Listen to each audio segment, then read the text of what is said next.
I really don't know what's going to happen. I talked to a lawyer today. I'm going to talk to the leasing office. I can't legally throw this girl out of my apartment because she's on the lease. I can ask her to leave and I can hope that she just vacates. But if that's the case, I'm going to have to move back into this apartment.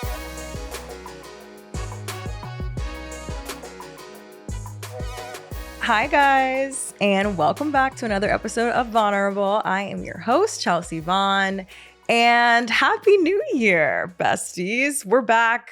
It's January. It's a new year. It's 2024, and I'm excited. I hope you guys had amazing holiday seasons.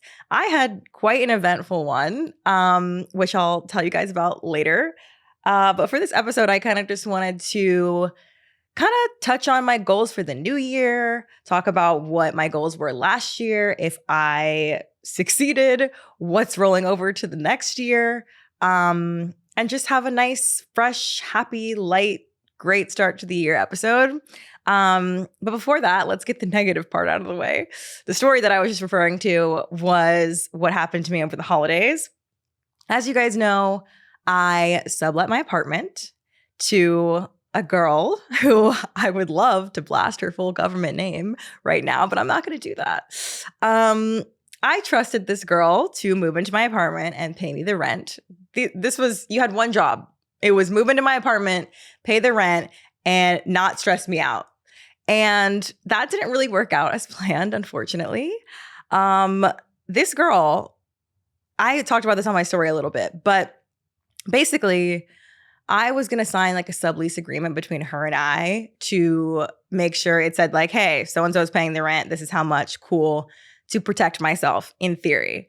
But then I decided to like go through the leasing office and let them run a credit check, a background check, approve her application and put her on my lease because I thought that was like making it more safe for me because then we're both legally responsible for the rent.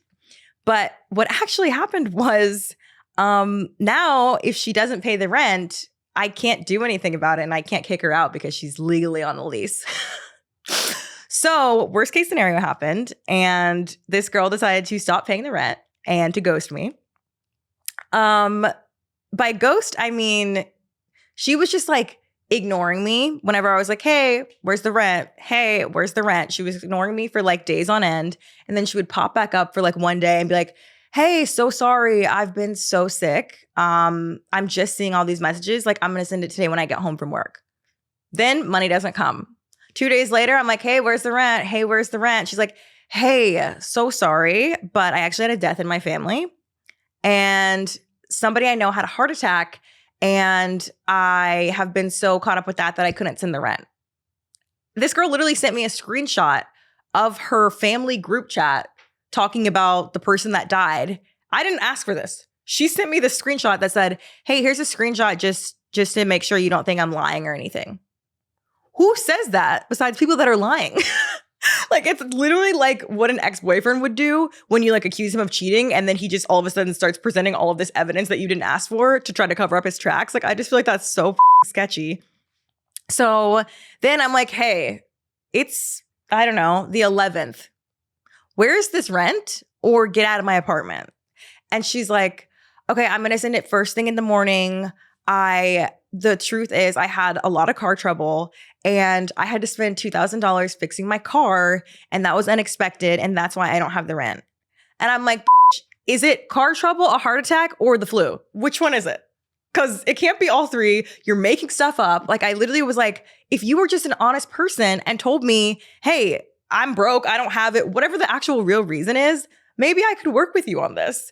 But she literally just keeps making up excuses and lying. And she admitted to lying to me when I was like, I straight up asked her, so is it car trouble or is it HR didn't send your check? Because that was a fourth excuse that she gave me. And she was like, you told me to be honest. I'm being honest now. It's really my car. And I'm like, okay, but if you make as much money as you said you did, she sent me her pay stubs. It's over 6 figures. $2,000 for your car wouldn't mean you can't pay your rent.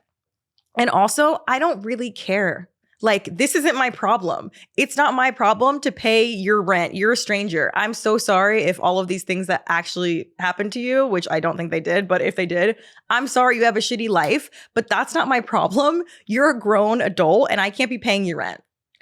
And so I'm currently still in the middle of this saga, but I'm hoping by the time this episode airs, it will be taken care of.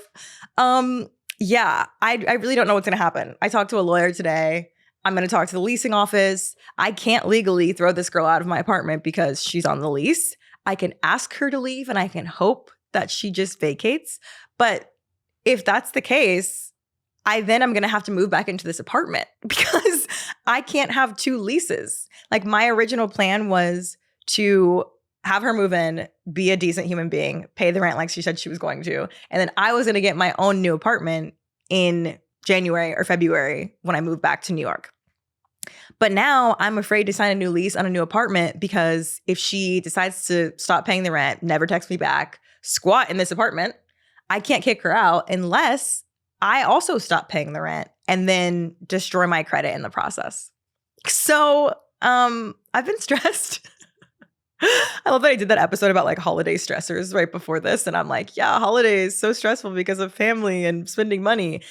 I had no idea how stressful this holiday season was actually going to be for me. So I don't know what's going to happen. I'm hoping that it all works itself out.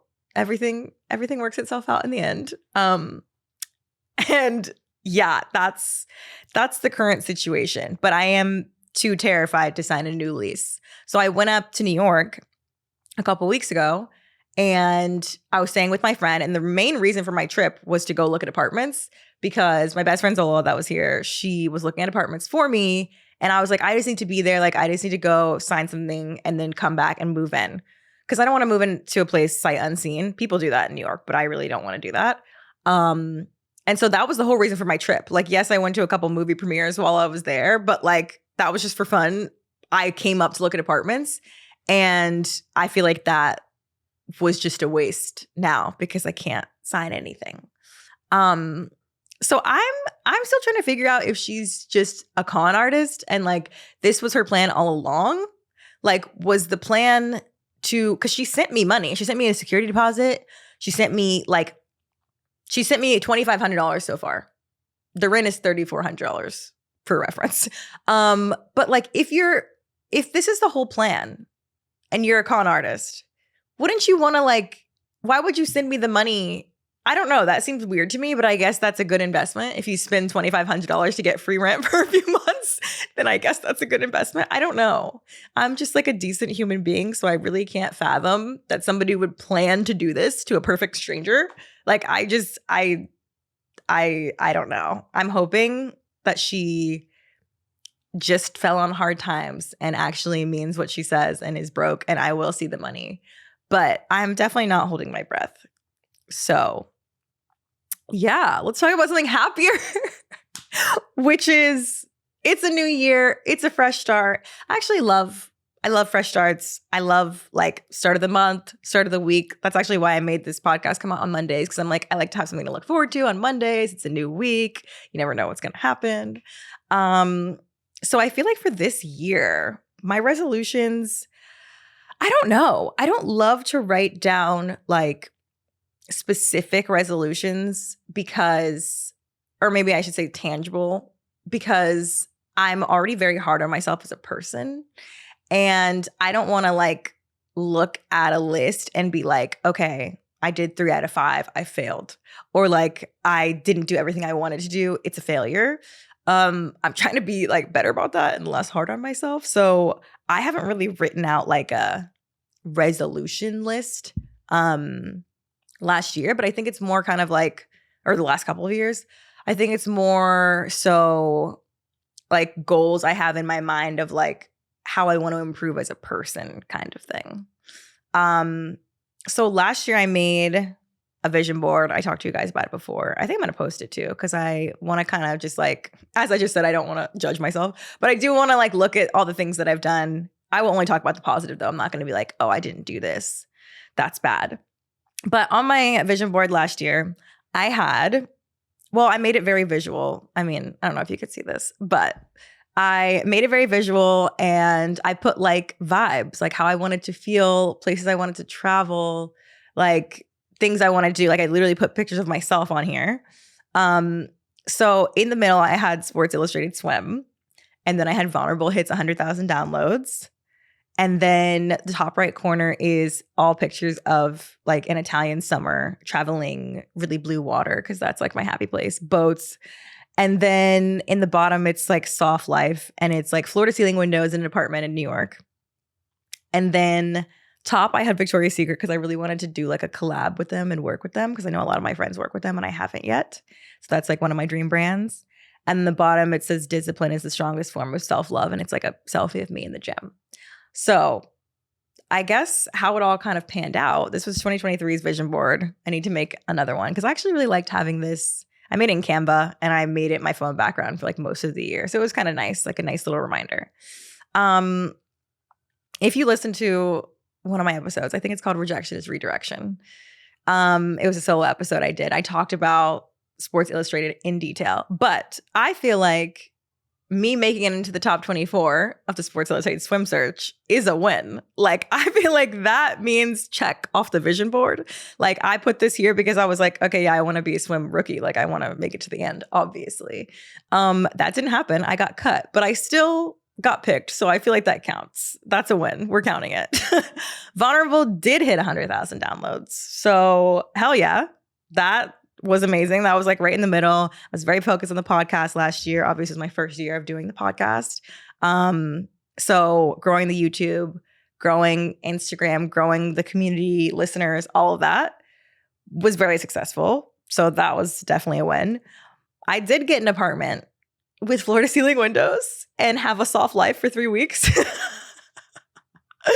That apartment is still haunting me to this day, but this is a check mark. My apartment literally looked just like this picture. Like, I did that. It was a bit of a fail, but I did it.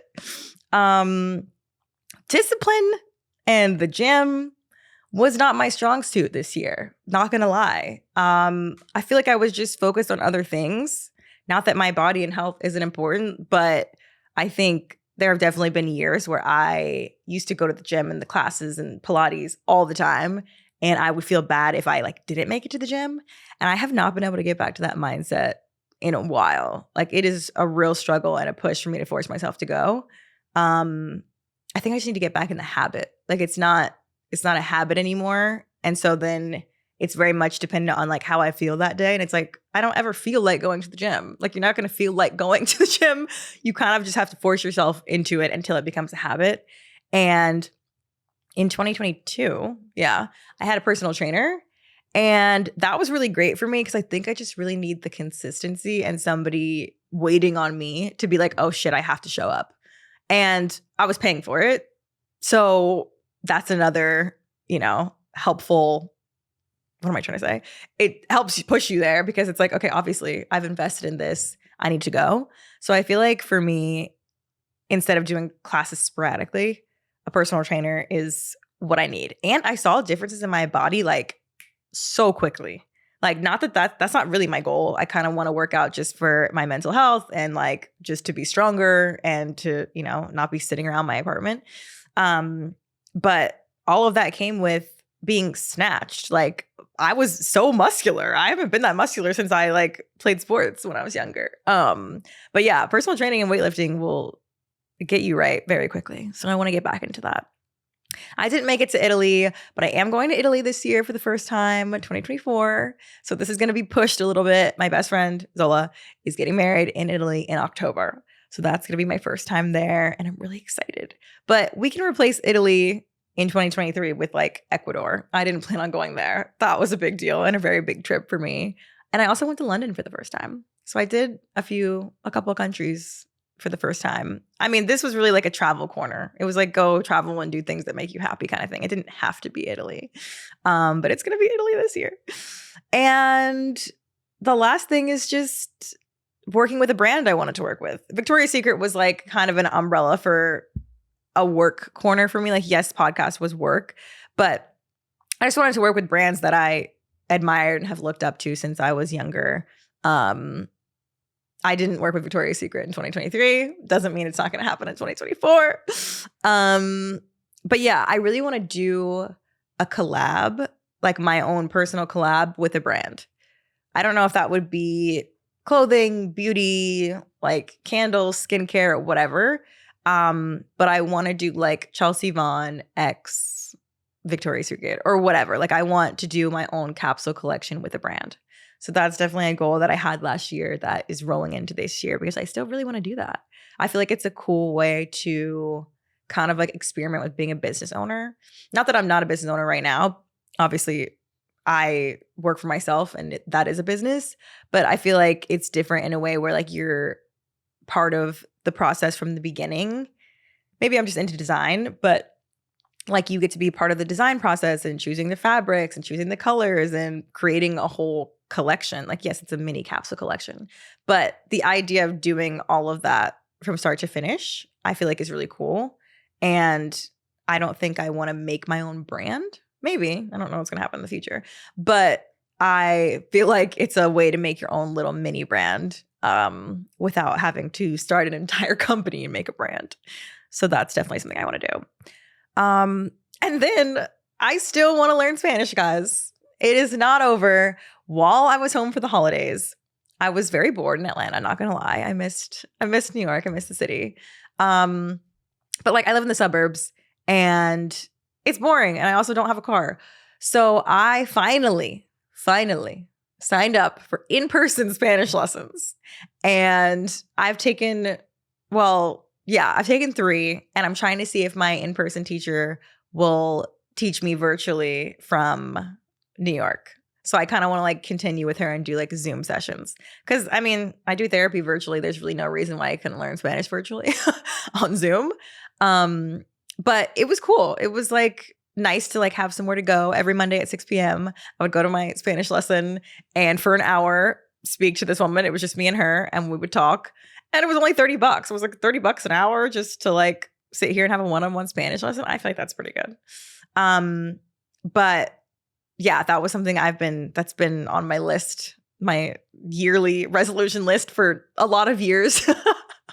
Maybe in 2024, I'll finally be fluent, but I'm getting closer. And I finally pulled the trigger on the Spanish lessons. But yeah, I mean, there's plenty of other things personally that I would like to work on. That's between me and my therapist. But yeah, I don't know. I think I kind of covered everything I want to cover with the New Year stuff, but I do want to give some advice.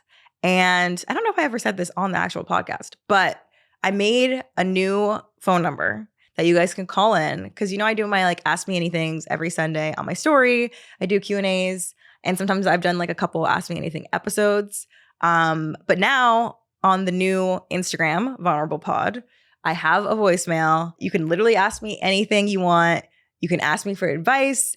And I'm going to start doing that today for Tell It Like It Is. But if you feel shy, I won't. I'll do it anonymously. But I'll play the voicemail into the mic and then I'm going to answer you guys' questions. So please send me voicemails. I want to hear your cute little voices and I want to answer your questions. And the number is 828-682-8446. And it's on the Vulnerable Pod Instagram. If you haven't followed me there yet, please do. But yeah, you guys can call in and leave a voicemail there anytime. And I'm going to answer your questions. And I'm going to do that starting right now. Hi, Chelsea. So I have kind of a conundrum. I am currently trying to figure out my New Year's Eve plans. And basically my boyfriend, who I've been like official with for like 4 months, without asking me, he bought tickets to this like New Year's Eve like extravaganza at a club. And it's really expensive, really, really sweet. And like, I'm super appreciative of it. But at the same time, like 3 weeks ago before I knew it, I had like already promised my friend that I would go to New Year's Eve with her because her birthday's the next week on the 7th. And so I told her like, oh, that can be your early birthday thing. But she's already planning another birthday thing on the 7th. But I told her that I would go before I told my boyfriend. But honestly, like I don't want to bail on him and I'd rather go to my boyfriend's thing. But I don't really know how to tell her or like if it's like so horribly rude of me to do so. So I'd love to hear what you think. Thank you. Okay, this is hard. It's like a classic case of the boyfriend versus the best friend. Who do you choose? What do you do? I feel like New Year's Eve is usually kind of like a coupley holiday. Like you go with your significant other somewhere, you kiss at midnight, like you want to be with your boyfriend on New Year's Eve. So I don't blame you for wanting to. I would feel really bad about bailing on a friend, especially because one, you already committed, and two, it's her birthday. Like that's tough. I think best thing you can do is explain the situation to your best friend. Like just be honest and be like, look, he surprised me with these. He already bought them. They're non-refundable, I'm assuming. And New Year's Eve stuff, especially here, I don't know what city you're in, but New Year's Eve stuff is not cheap. And I'm sure the tickets were like a couple $100 a pop. And the girl, I'm trying to see what the best friend's thing was. Did she already buy tickets to something? She promised her friend that she'd go, but she didn't buy tickets to anything. Here's what you do. Tell your best friend what happened. Hopefully she's understanding, and tell her like you'll take her out on the 7th or whenever her actual birthday is to make it up to her. Like just you and her, you'll take her out somewhere, like treat her to dinner or drinks or whatever, make her feel special, get her a gift, say sorry, and do New Year's Eve with your boyfriend. I think that's the best plan. Hopefully your friend doesn't freak out on you. I mean, if she's your best friend, surely she'd understand. But if there's any like lingering animosity about you choosing your boyfriend over her, or if you've been ditching her because of your boyfriend, then you might be in trouble. But I think that is the best plan of action. I think we have one more voicemail. Let's hear it. Hi, Chelsea. I was just wondering if you have any advice on how I can tell my sister that I don't really want to spend time with her boyfriend anymore or have him come around after the holidays. Thanks. Ouch. I'm so curious to know more. Like, why do you hate the boyfriend? Why don't you want to spend time with him anymore? And what's your relationship like with your sister? Because if you tell your sister that, there's a good chance your sister's probably not going to come around for the holidays either. But it sounds like you have your mind made up that you really are like, I don't really care. I'm not trying to hang out with them. I wouldn't tell. Yeah, you have to tell your sister, because I feel like that's the relationship that probably matters most to you, obviously. And to be honest, boyfriends come and go. She's probably going to break up with him at some point. I'm a little cynical these days. Sorry, guys. But you know, family's blood. Your sister's forever. The boyfriend might be a different boyfriend in a couple of months. So I would just tell your sister, like, hey, this is why I don't like your boyfriend. She probably already knows. It sounds like she already knows. And I just don't really care to have him over to my place or to see him or to hang out with him for the holidays. So if you guys are attached to the hip, like, she's not going to be able to come either. And are you okay with that? Maybe. I don't know how big your family is. Maybe you can hang out with other people in your family and not your sister. But I feel like if it's a big family like outing or occasion, you probably can't avoid them. So yeah, I would tell your sister, I don't want to hang out with you and your boyfriend like alone, or I don't want to hang out with your boyfriend, and tell her why. And then what she chooses to do with that information is up to her. She might still hang out with you. She might not. And then if you're at a big family gathering, I would say just avoid him or avoid them. Like if there's a lot of people around, you don't have to go out of your way. I'm sure you could just kind of keep your distance.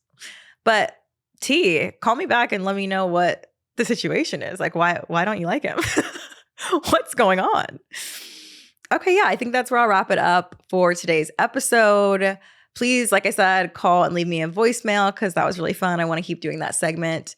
And you know where to find me. Otherwise, you can watch this full episode on YouTube at Vulnerable Pod. We're on Instagram now at Vulnerable Pod. And you can find me at Chelsea Vaughn and Chelsea Vaughn _ on TikTok. But I will see you guys next episode. Bye.